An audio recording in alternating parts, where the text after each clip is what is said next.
Bueno, en esta sesión vamos a hablar de las generalidades de la investigación y esto es, digamos, el paso inicial cuando vamos a desarrollar cualquier plan de marketing. Es necesario iniciar en una etapa de diagnóstico para la cual se requiere tener conocimientos y, digamos, manejar lo relacionado al método de investigación, porque es el que nos va a permitir organizar la información para ser capaz de proponer unas alternativas de solución, identificar cuál es el problema, por qué se justifica o por qué es pertinente desarrollar algún producto o servicio alineado a resolver ese problema o necesidad que se ha identificado, y además se establecen, digamos, una serie de pasos para poder lograr aquella alternativa de solución.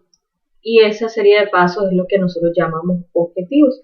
Entonces, en esta sesión lo que vamos a entender es cómo funciona la investigación, de qué forma desde el rol del marketing vamos a aplicarla y entender pues unas generalidades para poder, digamos, aprovechar la información que tengamos disponible, tanto de la empresa como del entorno, y ofrecer alternativas de solución que estén más alineadas con la realidad que se vive. Entonces, en esta sesión inicio primero con una frase de Albert Einstein que es muy icónica y dice que si supiese qué es lo que estoy haciendo, no lo llamaría investigación, ¿verdad? Entonces, cuando nosotros hacemos un proyecto de investigación, este tiene una serie de fases para que pueda llevarse a feliz término, y reconocer cada una de estas fases metodológicas para comprender el proceso de investigación que permite identificar, plantear y formular problemas del contexto en estudio mediante las herramientas para diseñar propuestas y proyectos de investigación es el objetivo, digamos, de esta sesión.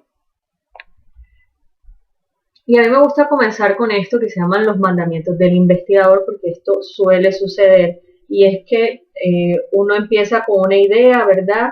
Y luego se la comenta a alguien y ese alguien te dice, pero le puedes agregar esto, y se lo cuentas a otra persona y también a mí me parecería que podría funcionar si haces esto también.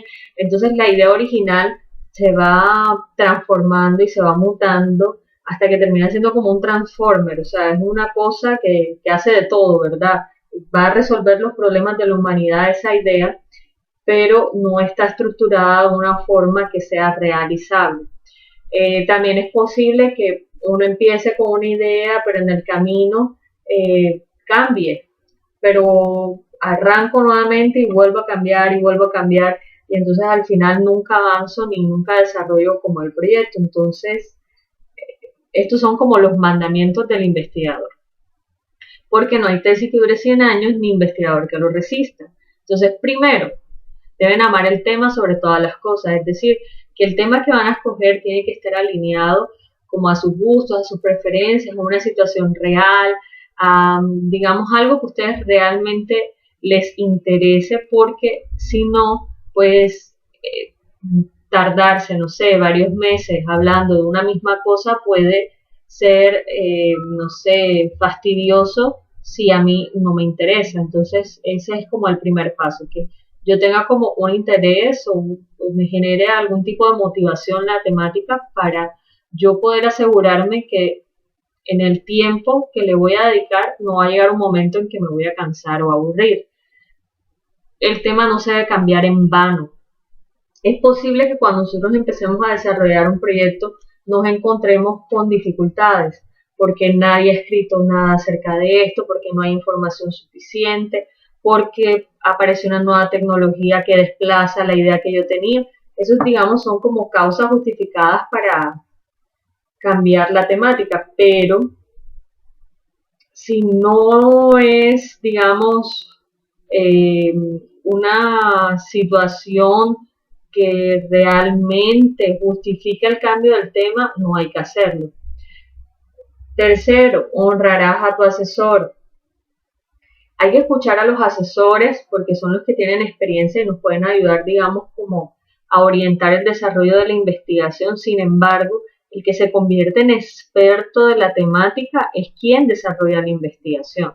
El investigador lo que tiene es el conocimiento, digamos, del método científico para darle forma a la investigación y hacer ese acompañamiento para que los resultados eh, no sean sesgados, es decir, que no se dejen como influenciar por opiniones, por, digamos, aspectos muy subjetivos, sino que sea realmente el resultado de una investigación.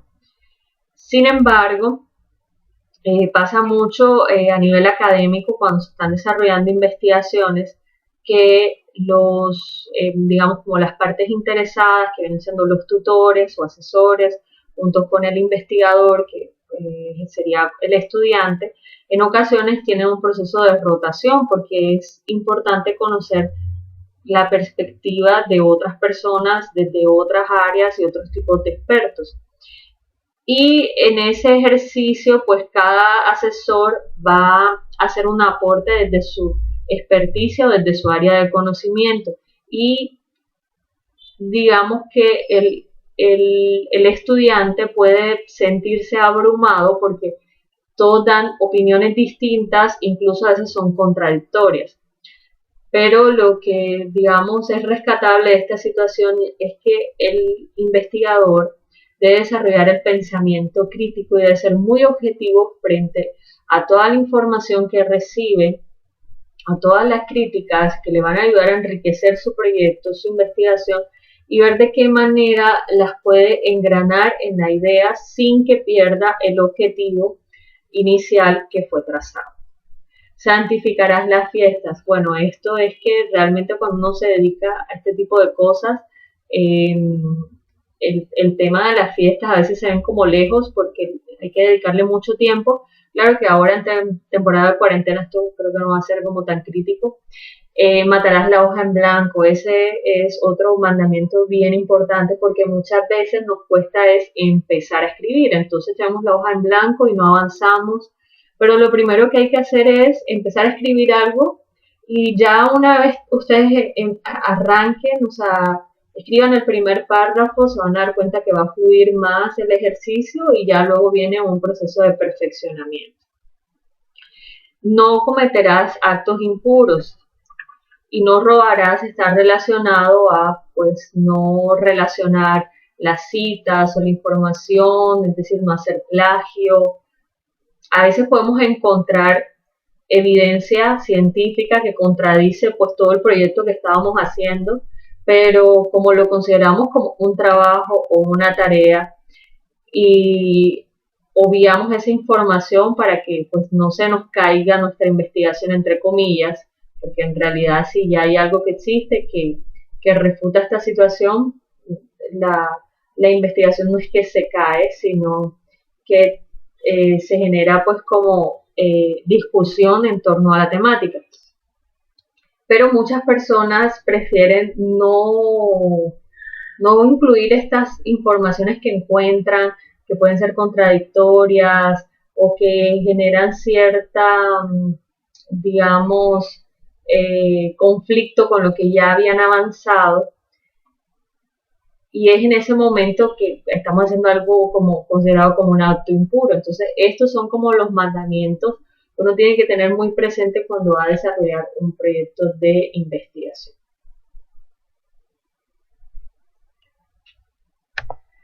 Bueno, en el caso de nosotros desarrollar una investigación, lo primero, como les decía, tiene que existir una motivación.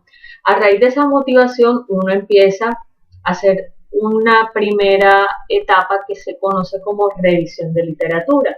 Entonces, empieza a investigar qué se ha escrito al respecto de la temática que quiero trabajar, cuáles son los autores representativos de ese tema, o sea, digamos, cuáles son como los gurús o los padres de este tema que yo debo citar o leer lo que ellos han escrito para poder tener como el conocimiento de las herramientas para argumentar acerca de la temática, cuáles son los hallazgos principales y trabajar pues con información que no sea de, pues, por lo menos si yo voy a trabajar algo como tecnología, no puedo pensar en plantear, digamos, estudios de hace 30 años, porque pues van a estar muy desactualizados. Entonces hay que ver también como el tema de las fechas de publicación y para eso pues hay unas recomendaciones generales y es que debemos tratar de utilizar publicaciones que no sean de más de 5 años, pero esa regla puede variar dependiendo de la temática. Hay temáticas relacionadas, por ejemplo, a historia, que en ese caso sí podemos utilizar escritos de periodos anteriores a 5 años.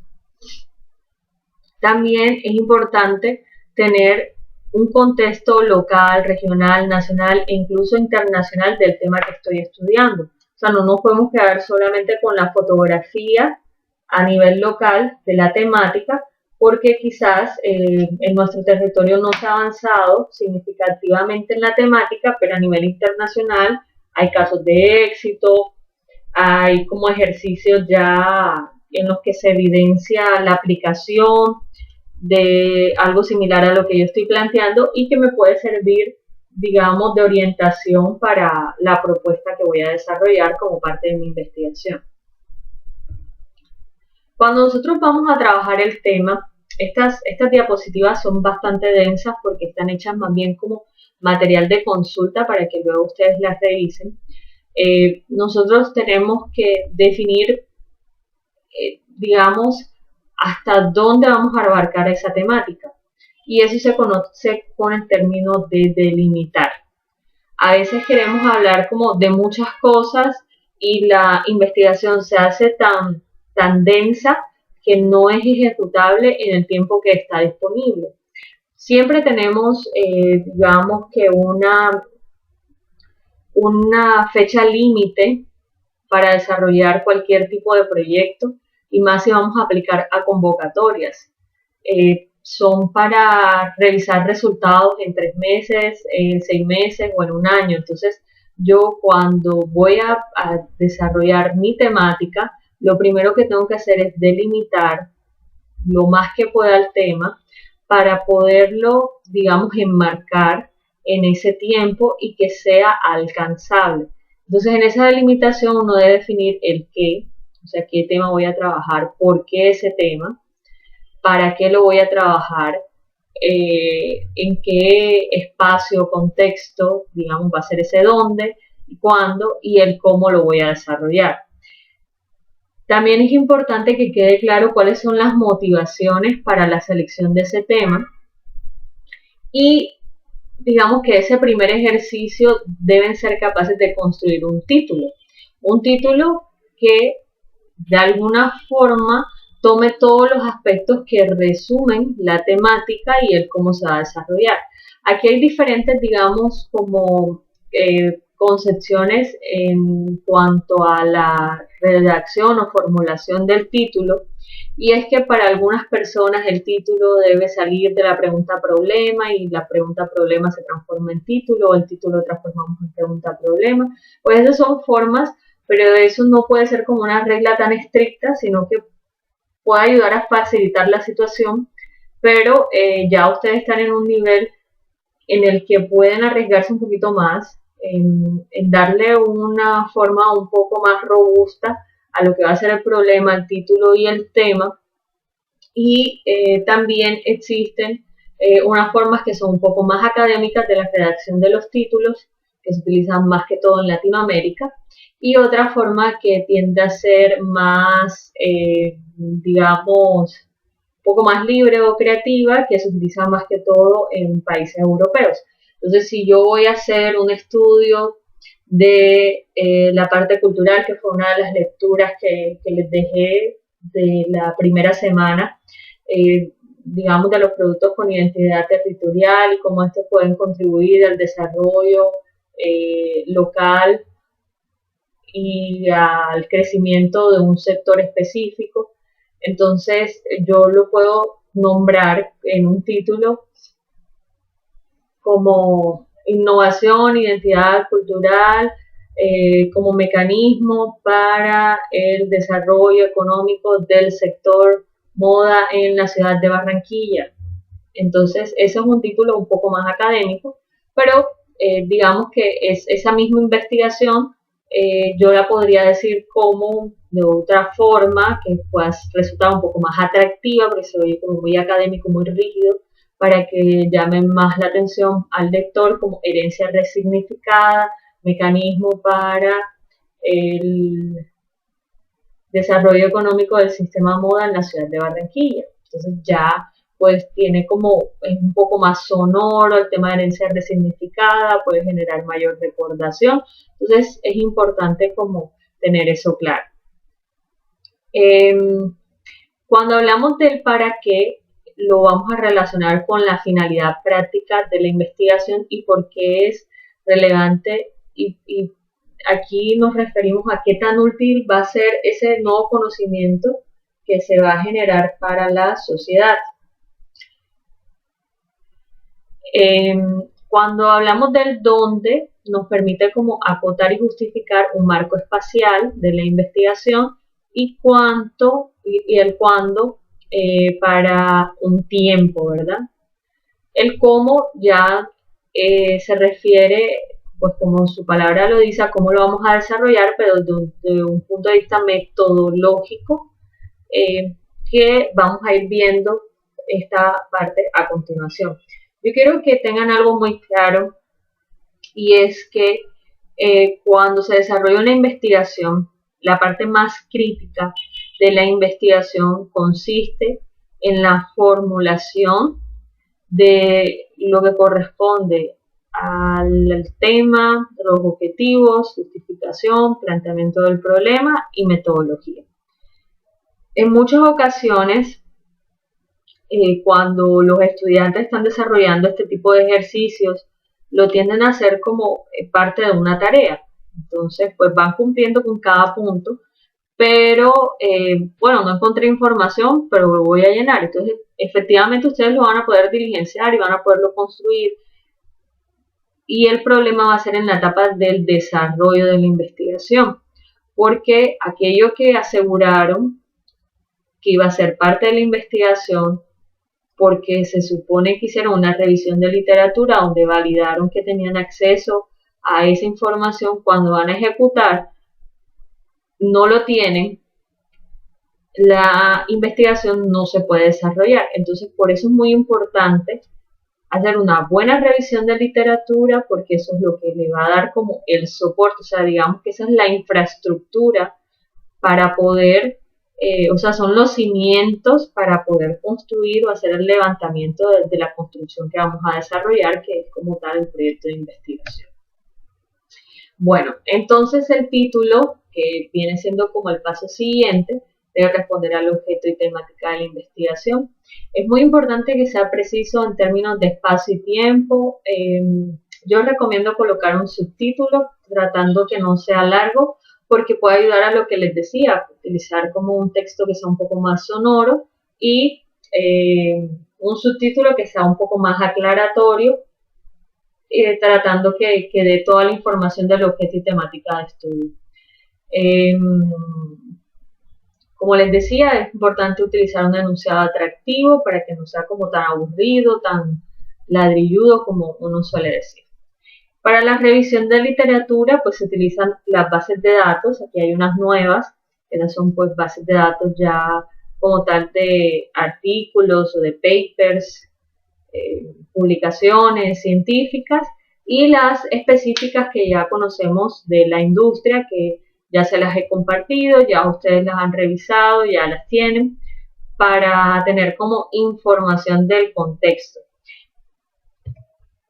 Ahora vamos a hablar un poco acerca de cómo debe ser la redacción. No es lo mismo, por ejemplo, redactar un ensayo, redactar una carta, redactar un correo, redactar, no sé, un mensaje de WhatsApp o cualquier otra herramienta de redes sociales.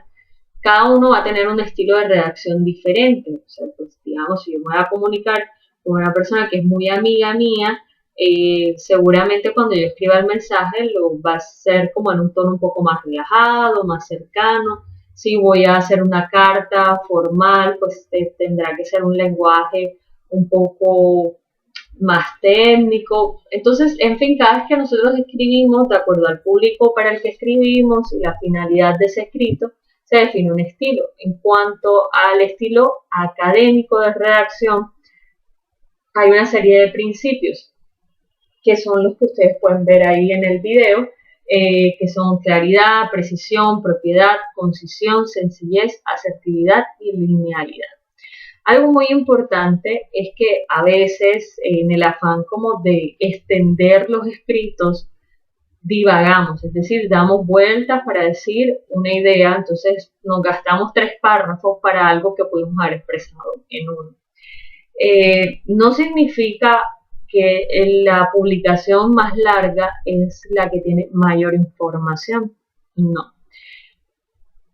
Digamos que el estilo de publicación académica en países desarrollados es hacer papers, incluso tesis de 50 hojas, pero nosotros vemos acá tesis de doctorados, de maestrías que son extremadamente extensas que luego nunca nadie las lee.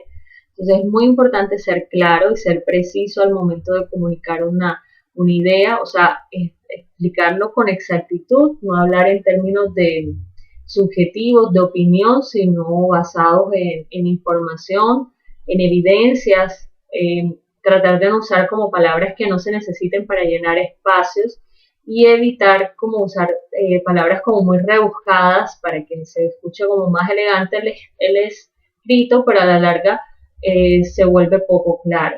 Einstein, y vuelvo como a la persona que nombré al principio con la frase de apertura de la sesión, decía que realmente alguien es experto en un tema cuando es capaz de explicarlo de una forma tan sencilla que un niño lo puede entender. Si no puedes explicarlo para que un niño lo entienda, en realidad no eres experto en ese tema. Muy importante el uso correcto de las palabras y eso es lo que se refiere la propiedad y el concepto de sintaxis, que se refiere a todas las reglas gramaticales. Es decir, yo no puedo empezar a hablar en tercera persona, luego en primera persona, hablo en pasado, luego en presente y entonces al final la idea no queda clara. Ser conciso, esto muy importante, este concepto de economía del lenguaje. Sencillo, frases simples, expresiones rebuscadas, no, ni presuntuosas, ser asertivo, es decir, pues decir lo correcto en el momento correcto para que se pueda entender de una forma mucho más clara la temática, y la linealidad es que tratemos de llevar el escrito como si fuera una conversación. Cuando nosotros pues estamos conversando con alguien, digamos que lo vamos a conocer por primera vez, pues yo le hago las preguntas como en un orden, aunque no sea como precisamente planeado. Uno puede empezar cuando conoce a las personas con preguntas más generales y conforme va avanzando puede entrar a preguntas un poco más personales. Entonces, así deben ser los escritos. O sea, yo no puedo empezar con algo muy específico, luego con algo complejo y entonces no se va a entender porque voy de principio a fin, adelante, hacia atrás. Entonces, es mucho más difícil redactar. Aquí en esta parte también quiero mencionar algo y es en relación al estilo académico de redacción y a la extensión. Por lo menos hay personas que tienen como la costumbre de considerar que su estilo de redacción es el único y correcto. Eh, yo conocí a una persona que es una persona muy reconocida a nivel académico y él decía que pues cuando estaba desarrollando unos estudios por fuera del país se encontró con un tutor en la parte de investigación que le criticaba mucho la forma de él redactar porque hacía párrafos muy largos. Entonces esta persona le decía que para leer, era como muy difícil o cansaba mucho ese párrafo tan largo, porque cuando empezabas y avanzabas se te había olvidado como la primera parte. Entonces, como toda su vida se acostumbró a escribir así, cambiar la forma no es tan sencillo, y más ya cuando, bueno, es una persona bastante adulta. Él, él decía que le costó muchísimo trabajo, y luego pues ya en unos días así de frustración, que ya no se le venían más ideas y tenía la hoja en blanco y no podía matar la hoja en blanco, se puso a leer un libro, y era precisamente un libro de Gabriel García Márquez.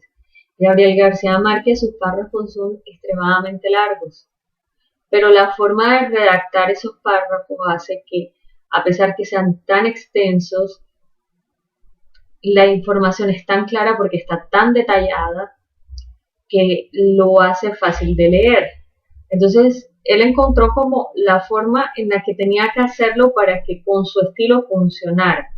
Y al final, pues este tutor que le criticaba todo esto, él logró demostrarle pues que con ese estilo, perfeccionándolo para que no ocurriera lo que él le señalaba, podía funcionar. Entonces es muy importante más bien como cumplir con estos criterios, porque es lo que va a ayudar a que la idea sea clara.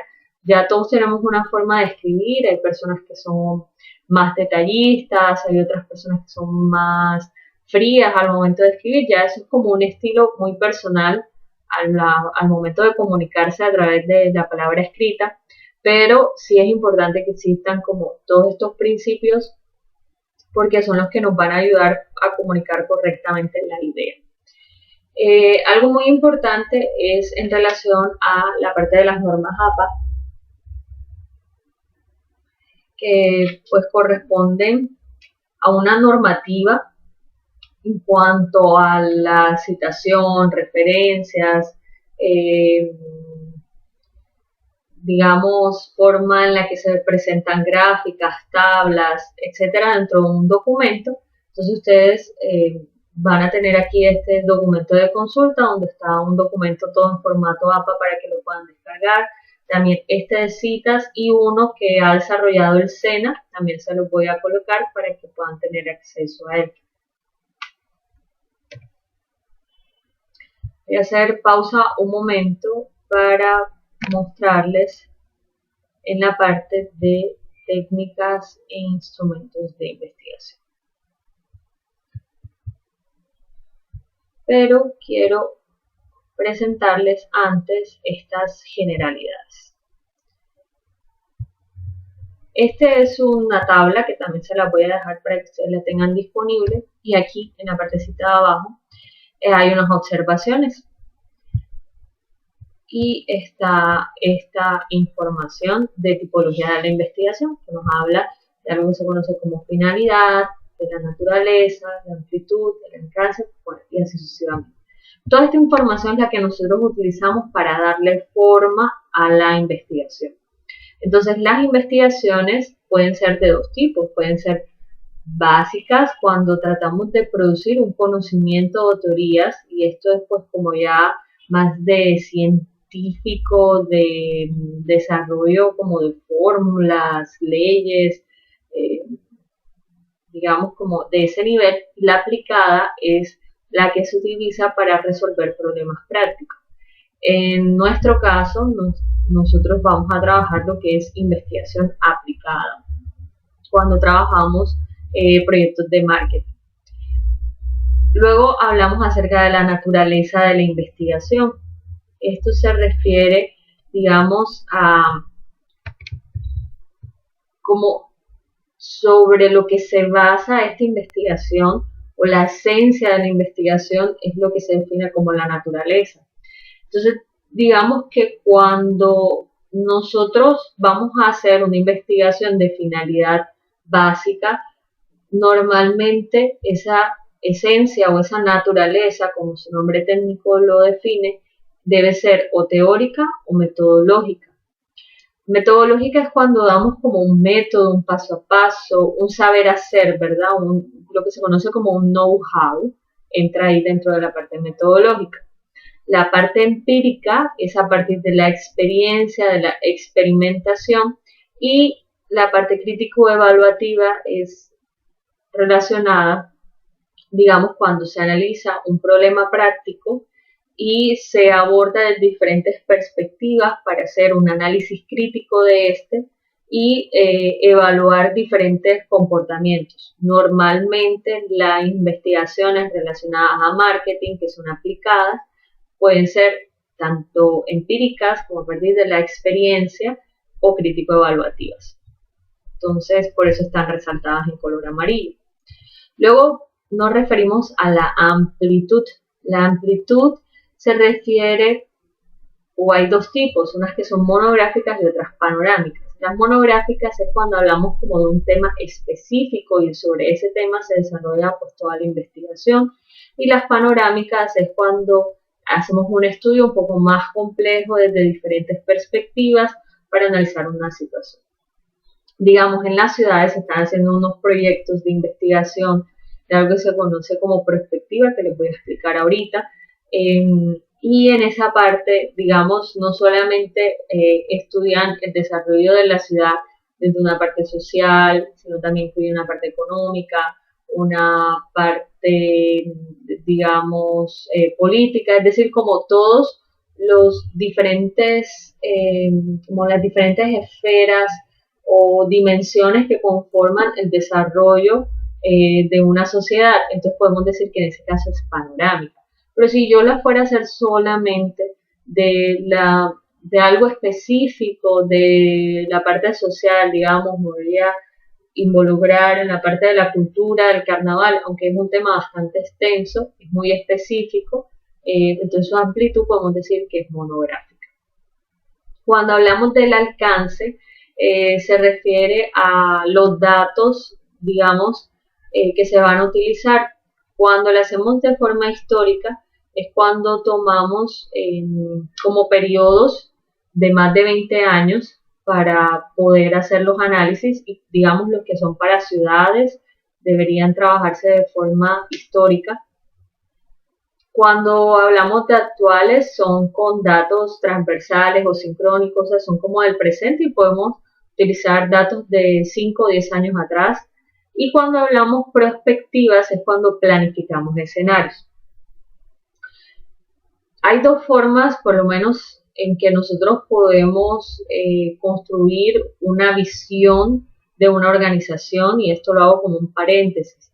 Yo lo puedo hacer pensando en un futuro ideal y construyendo desde ese futuro ideal los componentes de un presente para poder alcanzar ese futuro. O yo lo puedo pensar desde el presente que debo ajustar y que debo ir construyendo en el hoy para poderle dar forma a un futuro. Entonces, cuando lo hacemos del futuro hacia el presente, decimos que es prospectiva. Cuando lo hacemos del presente hacia el futuro, decimos que es una planeación estratégica. Entonces, ya vamos a ver como esas dos diferencias. Y digamos que la gran tendencia hoy en día es trabajar hacia la prospectiva, porque es la que nos va a permitir como plantear diferentes escenarios con diferentes alternativas y diferentes acciones en el presente para cada uno de esos posibles escenarios y no un único escenario posible. Bueno, luego vamos con el enfoque. El enfoque se refiere, digamos, a hasta qué nivel va a llegar la investigación. O sea, las investigaciones pueden tener diferentes niveles de acuerdo a la cantidad de información que se utilice y al alcance del desarrollo de esa evaluación crítica de la información o de la construcción que se haga. Hay niveles, por ejemplo, que son exploratorios, que solamente nos permiten tener como una fotografía, una descripción de, digamos, como el paso previo a la descripción, nos permiten ver como una generalidad.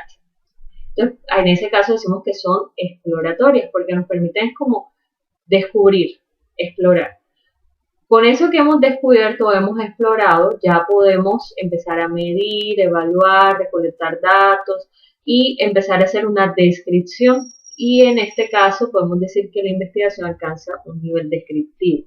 Cuando de esa descripción yo empiezo a comparar datos, empiezo a hacer relaciones con esa información, ver en qué hay semejanzas, en qué hay diferencias, yo puedo hablar ya de un enfoque comparativo. Entonces fíjense que cada uno va bajando como a un nivel siguiente.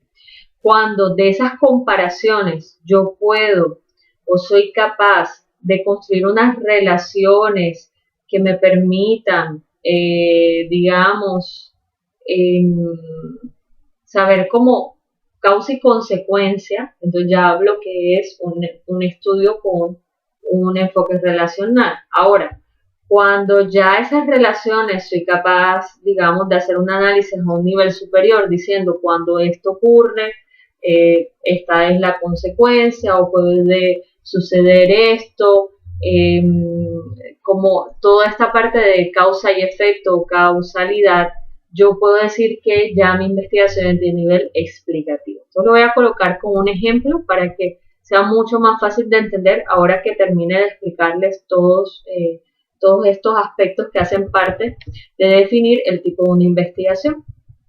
Luego tenemos la metodología, digamos que puede ser deductiva, inductiva o hipotético-deductivo. Entonces, cuando hablamos de un estudio con una metodología deductiva es cuando partimos de algo muy general hacia algo particular.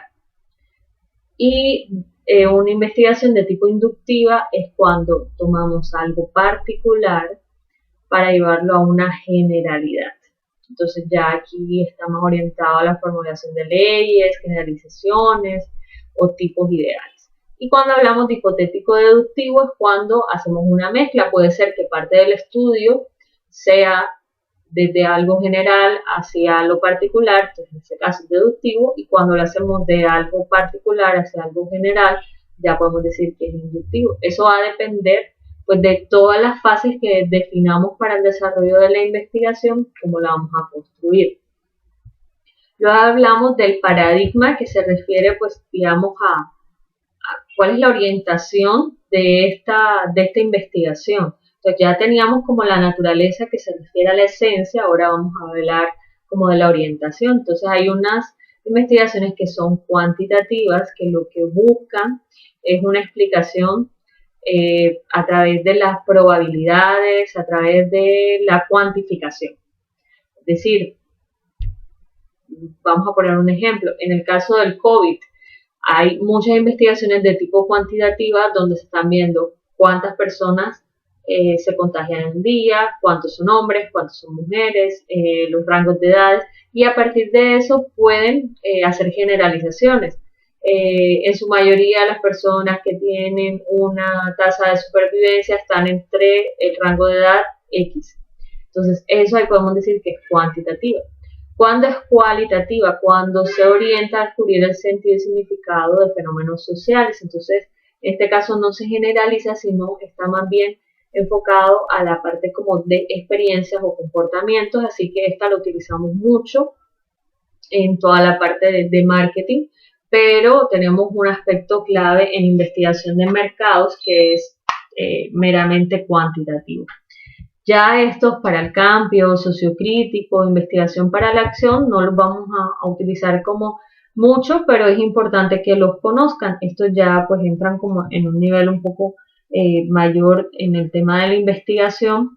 Digamos que para el cambio, cuando queremos conocer un problema, pues realmente comprenderlo para mejorar o lograr resolverlo. Cuando hablamos de un aspecto sociocrítico es superar el reduccionismo, el paradigma cuantitativo y la parte conservadora del aspecto cualitativo, interpretativo, para una ciencia social mucho más transformadora, basada en la experiencia o desde la parte empírica, y la investigación para la acción, que busca la vinculación con las políticas públicas. Entonces se traslada la estrategia de las organizaciones empresariales hasta los entes territoriales, por ejemplo. Entonces aquí tenemos como toda la parte de tipologías de la investigación. Yo les he señalado previamente color amarillo, las diferentes opciones que aplican para el caso de investigaciones de marketing, para que ustedes lo puedan conocer y puedan a partir de eso empezar a seleccionar cuando hay por lo menos dos variables disponibles, cuál es la que aplicaría para ustedes. Entonces les dije que les iba a colocar como un ejemplo en la parte del enfoque. Digamos que yo voy a hacer una investigación relacionada a, eh, vamos a hacer el caso, digamos, de una empresa. Yo he sido contratada para desarrollar el plan de marketing de esta empresa, pero yo he definido, pues como es una empresa que originalmente estaba ubicada en la ciudad de Cali, por ejemplo, y viene a trasladarse acá a Barranquilla, tiene un tipo de producto que es innovador, que está enfocado a un mercado que todavía no sé si lo tengamos aquí en Barranquilla, y el proyecto de la empresa y pues la idea del plan de marketing es ver cómo hacemos para lograr comercializar ese producto acá. Entonces yo puedo hacerla, digamos, en diferentes fases y una primera fase exploratoria me puede servir como para conocer acerca del mercado del producto que yo voy a comercializar en la ciudad de Barranquilla, cómo es la ciudad de Barranquilla, cómo es su comportamiento, cómo es, digamos, las prácticas de consumo relacionadas a ese tipo de producto. Entonces tengo una parte exploratoria, pero luego empiezo a medir por lo menos niveles de compras, valores de la inversión, cuánto es el gasto, lo que se conoce como gastometría, o sea, que tanto gastan en esto, la frecuencia de compra, y empiezo a tener como esa información, entonces ya ahí se vuelve descriptiva. Si eso mismo yo lo tengo ya como dentro de la empresa en unos datos registrados de cómo era el comportamiento en la ciudad de Cali, la gastometría, y empiezo a compararlo. Entonces en Barranquilla la inversión que hacen para este tipo de productos es de 100.000 pesos al mes por persona y en Cali era de 50.000 pesos al mes por persona. Entonces empiezo a comparar para poder identificar como similitudes y diferencias y luego empiezo como a relacionar las variables. Entonces empiezo a ver que bueno, aquí el gasto por persona suele ser mayor porque el clima hace que este tipo de productos se consuman más rápido, mientras que en Cali el producto tenía una vida útil mucho más larga porque el clima lo permitía. Entonces ahí yo empiezo a hacer como unas relaciones y ya puedo decir que es un nivel relacional y pues ya cuando llego al nivel explicativo es, digamos, ya empiezo a hacer como modelos probabilísticos. Entonces, si acá el producto se va a consumir en menos tiempo, es muy probable que la frecuencia de compra acá aumente y tengamos que desarrollar colecciones más frecuentes porque no queremos que las personas lo asocien con un producto de baja calidad. Entonces, fíjense que toda esta información en relación a la parte de investigación es clara para nosotros poder orientar correctamente el plan de marketing, para saber hasta qué nivel lo vamos a llevar. Y normalmente, pues dependiendo del objetivo del plan de marketing que se trace, yo voy a saber cuál va a ser el enfoque ideal para desarrollarlo. Entonces, esta es la parte como de tipología que les quería mostrar.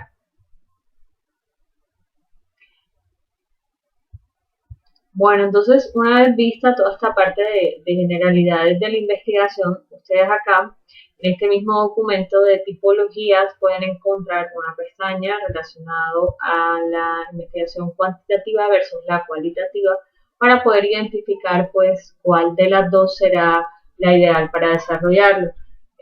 Yo la recomendación que hago es que la investigación quizás no la podemos enfocar a uno de los dos tipos de estudio de forma general, sino que cada objetivo del proyecto puede dar, digamos, como respuesta a un tipo de investigación. En el caso del paradigma, entonces, si lo trabajan por objetivo, va a ser mucho más fácil identificarlo que si lo hacen a nivel general. Entonces, aquí están como algunas claves para poderlo identificar mucho más fácil. Bueno, vamos a hablar acerca de lo que son las técnicas y los instrumentos de investigación.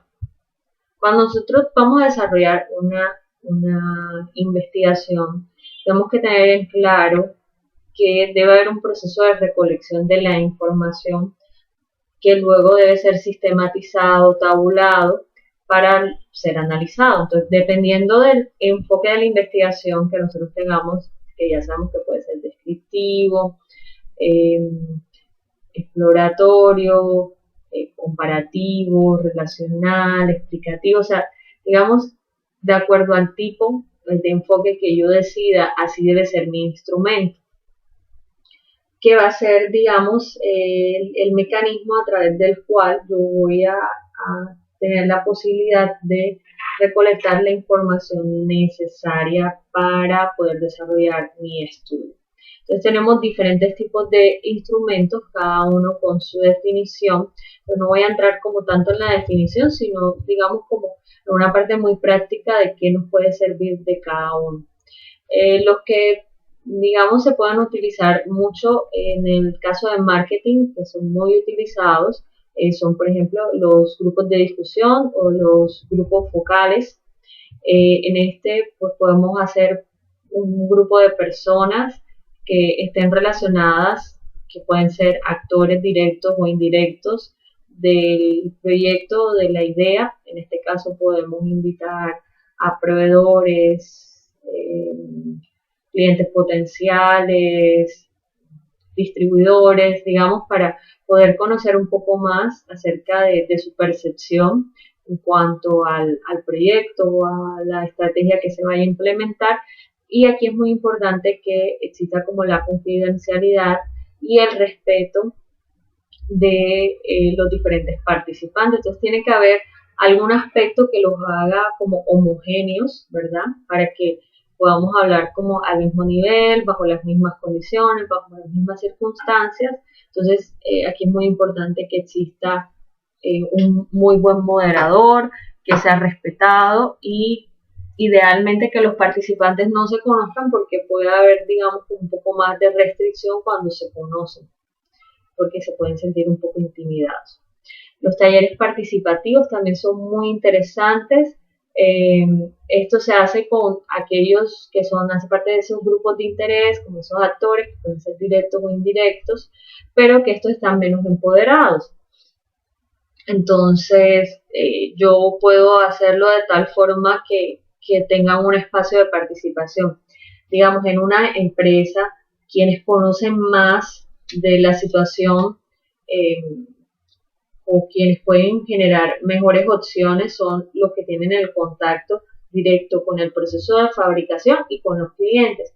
Pero en muchas ocasiones si yo hago una reunión con empleados, ¿verdad? Y tengo a los operarios, tengo a los vendedores, pero al mismo tiempo tengo líderes de procesos, seguramente estas personas que están en la base de la compañía se van a sentir un poco intimidados de participar y dar como su opinión porque puede ser que consideren que no va a ser como bien recibida por el cargo en el que se encuentran dentro de la organización.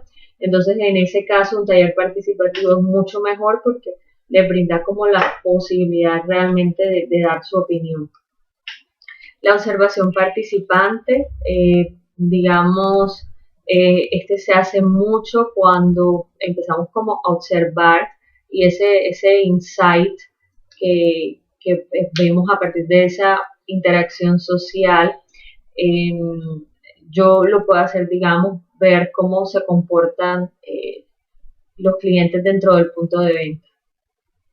Eso lo puedo hacer como esa observación participante. Los cuestionarios, que es otro instrumento muy utilizado, son preguntas y respuestas, me arroja como un resultado que puede ser estadístico. La observación estructurada, que también es como relacionada a la observación participante, pero este tiene un enfoque más cuantitativo y este lo vamos a ver, por ejemplo, cuando vamos a ver la efectividad de la exhibición de una vitrina, lo que se conoce como vitrinismo, a partir del tráfico de personas, de esas personas que pasan por la tienda, cuántas entran, de las que entran, cuántas compran, cuánto tiempo se demoran dentro de la tienda. Entonces ya esa es una observación un poco más estructurada, o sea que ya no es tanto como cómo se mueve la gente dentro de la tienda, sino más enfocada pues a tener unos datos cuantitativos que nos sirvan como para estudiar. También tenemos las entrevistas a expertos. En este caso nos permiten conocer con mayor claridad una temática si digamos es muy difícil acceder a la información o necesitamos como enriquecerla con opinión de personas expertas, es muy valiosa. Digamos en mercadeo, ¿cómo puede ser útil? Cuando yo voy a desarrollar como un producto nuevo y ese producto está pensado para, no sé, vamos a colocar un ejemplo, yo voy a desarrollar eh, el ejemplo que les coloqué de las pesas estas que se hacían y se llenaban con agua, ¿verdad? Entonces, puede ser que yo haya pensado desarrollar el producto, lo haya conseguido correctamente, pero en realidad yo no soy experta en entrenamiento deportivo. Entonces ahí yo puedo hacer unas entrevistas con estas personas para tener pues como a través de una conversación muy enfocada, mayor información que me permita de pronto como ajustar. Aquí lo puedo hacer con un guión ya establecido, entonces ya son estructuradas, o cuando dejo como las preguntas abiertas, pero a pesar de eso tengo como un guión, una forma que bueno, tengo que preguntar acerca de esta temática, de esto otro, entonces, pero lo dejo abierto como de acuerdo a cómo evoluciona la conversación, entonces ahí se dice que son semi-estructuradas, y cuando son sin ningún tipo de guión, sino que pues solamente voy a escuchar a estas personas, ahí es abierta. El muestreo teórico, cuando recogemos datos para generar teorías, no conocemos los rasgos de la población, se va haciendo como el descubrimiento conforme se va desarrollando y se define sobre la marcha. Cuando ya hay pues demasiada teoría y no sabemos cómo realmente por dónde empezar, podemos hacer como ese primer paso de muestreo teórico. Entonces digamos que estos son los diferentes instrumentos que se pueden utilizar para una investigación y ya como un poco más aterrizada a lo que sería el ejercicio en la parte de marketing. Entonces las técnicas pueden ser la observación, ¿verdad? La recolección de datos, entonces pueden ser de fuentes, en este caso serían fuentes primarias, porque estamos haciéndolos de primera mano, o sea, ustedes como investigadores están construyendo la información a través de la aplicación de unos instrumentos. Y luego viene lo que corresponde a la metodología y los componentes del diseño metodológico. Entonces, primero hay que tener en cuenta toda la tipología de la investigación que vimos ahorita para poder darle forma al diseño metodológico, teniendo claro que toda investigación siempre va a partir de una hipótesis. O sea, ¿para qué yo estoy haciendo esta investigación? Entonces, vamos a seguir con el ejemplo del caso de las pesas que se hacen con impresoras 3D y todo el equipamiento que se pensó, que incluye un balón de yoga y una cuerda para saltar. Entonces la hipótesis es lo que yo planteo que va a resolverse cuando identifique el problema a través de este producto. Entonces el problema es que no hay flexibilidad en los tiempos de trabajo, como esa situación, y la hipótesis, que es la respuesta tentativa, es pues disponer de un equipamiento o disponer como de unas herramientas que permitan hacer entrenamiento adecuado de acuerdo a la disponibilidad de tiempo de cada persona, que sean fáciles de transportar y que estén más enfocados en dejar el sedentarismo y no tanto y en la parte saludable y no tanto como en la parte estética. Aquí se define también el tipo de investigación, las personas que van a participar. En este caso está muy enfocado, por lo menos si nosotros vamos a desarrollar una investigación en conjunto con una institución, entonces aquí es importante señalar como cuál va a ser la participación, hasta qué, digamos, etapa van a participar, cuáles son los compromisos de cada una de las partes interesadas, desde los aportes que van a dar, tanto financieros como en especies, laborales o de otra índole, los recursos que hay disponibles para desarrollar esta investigación, tanto institucionales, financieros, y los criterios metodológicos que son estos, el tipo, el método, las fuentes y técnicas para recolección de la información que ya vimos, y la población o muestra, que es la parte que ya vamos a empezar a ver. Tampoco terminemos esto. Entonces, la aplicación del instrumento es importante que se defina una serie de variables para empezar a darle forma al instrumento, y eso va a depender de la revisión de la literatura. Pues me va a decir a qué personajes que le debo aplicar este instrumento, cuál, pues digamos, qué información es la que necesito construir o consolidar para poder dar respuesta a mis objetivos, y eso me va a decir cuál será el instrumento más adecuado y cuál es la población a la que se lo debo aplicar. Entonces, aquí se corresponden a propiedades o características de un objeto o fenómeno, presenta variaciones y pueden ser, digamos, las variables pueden ser dependientes, que las que están planteadas en el objetivo de la investigación generalmente es una, y hay otras variables que son independientes que pretenden explicar la dependiente. Entonces puede ser que una variable que yo estoy tratando de desarrollar no dependa de nadie más, pero del análisis de varias independientes yo puedo dar respuesta al objetivo, que normalmente es una variable dependiente. Entonces, si yo quiero conocer, por ejemplo, el nivel de aceptación del producto, yo puedo hacer a través de unas variables independientes que pueden ser tasa de uso, puedo hablar también de eh, clientes potenciales. Entonces, estas son variables independientes, pero el análisis o la comparación de los resultados de cada una de ellas me van a brindar, digamos, lo relacionado a esa variable dependiente que está enfocada a definir, digamos, el nivel de aceptación de un producto. O sea, yo no puedo saber la aceptación si no sé cuánto van a comprar, con qué frecuencia, la tasa de uso, cuál va a ser el mercado. O sea, todas esas variables son las que me van a permitir poder saber el nivel de aceptación. Hay otras variables que las podemos clasificar, digamos, si son género, datos femeninos, masculinos, por ejemplo. También tenemos tipos de datos que pueden ser, algunos son categóricos, que son categorías, nombres de los fenómenos, nominales, ¿verdad? O sea, que tienen nombres, y ordinarios, cuando tienen peso diferencial entre ellos. Entonces pueden ser, digamos, nominales cuando hablamos de, bueno, entonces las que son las variables